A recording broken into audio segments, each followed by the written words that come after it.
The Male Brain by Louann Brizendine. Author of The Illuminating Female Brain has come out with a boyfriend book, or some kind of male sequel. The Female Brain, now it was very well put together. I found it very cohesive. It wasn't really sexist or anything like that, but she was still able to focus on the science of the female brain and its development and decline throughout life without ignoring or magnifying the differences between the female and male brains. The Female Brain came out in 2006. This book came out 4 years later. Is this one just as good? Because I don't know about you, but my expectations are high. There's a lot of focus in the beginning on like the processes and the different phases in a male's life. What males have that females don't in those cases. What the focuses on those phases are of a boy or a man. And I think to myself a lot in these books, what if you're gay? Like, a lot of these books don't seem to mention, like, oh, it's also like this if you're gay too. And listening to these audiobooks, I found myself wondering how much of this is nature and how much of it is nurture. So I'm beginning to think that they're just assuming only nature and not much more than trying to separate themselves from nurture. The author of this book, Louann Brizendine, she worked at Harvard University and the University of California, San Francisco, and she based her work on how hormones affect male and female brains differently. Then she founded the Women's Mood and Hormone Clinic. So the female brain, it addresses the structures and hormonal biology that create the unique female reality. You know what she told people after? I'm gonna make the same thing except about a male brain. And you know what people told her? That'll be a short book. It'll be more like a pamphlet. However, neuroscience and evolutionary psychology, they show a bit of a different picture. The baby brain, the toddler brain, the teen brain, the mating brain, the daddy brain, ooh, daddies, and the emotional brain. It's a lean, mean, problem-solving machine. Allegedly, we are more than our gender and sex suggest we are. How so? Is this book any good? Is it? How is it different from the female brain? Let's talk about it. Welcome back to my channel. My name is Sam, and I want to make self-growth normal.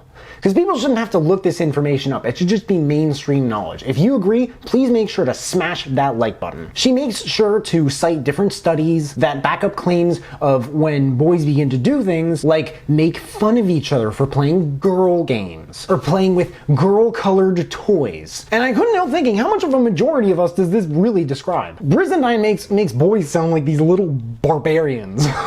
She really does. There's so much focus on like he's doing this so he can assert dominance on top of his hierarchical crowd. At age 7, most boys leaned toward caring most about, number 1, what other boys think, number 2, what teachers think, and number 3, what girls think, in that order.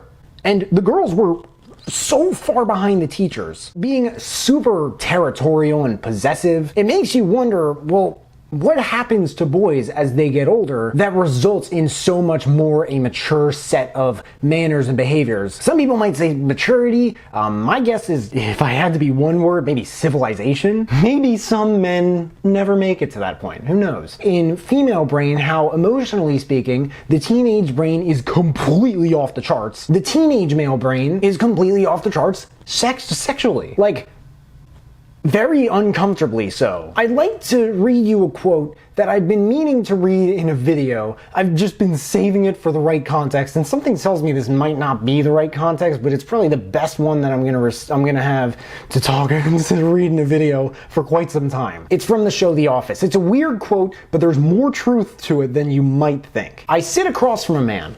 I see his face. I see his eyes. Now, does it matter if he wants $100 worth of paper or $100 million worth of deep sea drilling equipment? Don't be a fool. He wants respect. He wants love. He wants to be younger. He wants to be attractive. There is no such thing as a product. Don't ever think there is. There is only sex. Everything is sex.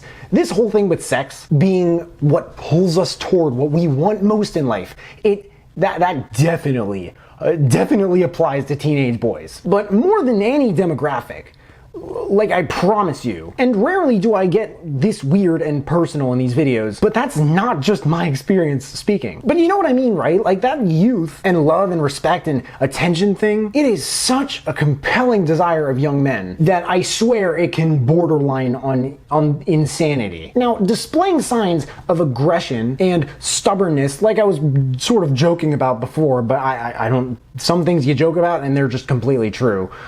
They are important for establishing high positions of what she called the dominance hierarchy. When a young man reaches 16 or 17, he will desperately begin to seek autonomy from his parents. But it's claims like these that you wonder, like, are these just generalizations? They could be true. And she is quick to explain the psychology of why this is always, if not most of the time, the case. And she's deep about this, but she doesn't spend too much time talking about it. The areas of the brains affected by aging processes and behavioral changes, and something Professor David Buss would do, share what scientists believe is the reason or source of said processes and or changes. Researchers have shown that teen boys become repulsed not only by the proximity of their mother's body, but also by her smell. Scientists speculate that this may have evolved as a protection against inbreeding. Aside from the occasional sexual psychology footnote, the male brain finds itself as aptly accessible. Maybe even more accessible than the female brain, but maybe that's just me. Brizendine uses stories of her own clients as prime examples of each stage in the male brain's life. And they're never like more than 2 syllables long. Like, it's always something simple like David or Zach or Ryan. You'll also find this in the female brain. But it's very, very easy to look at things in the perspectives of these people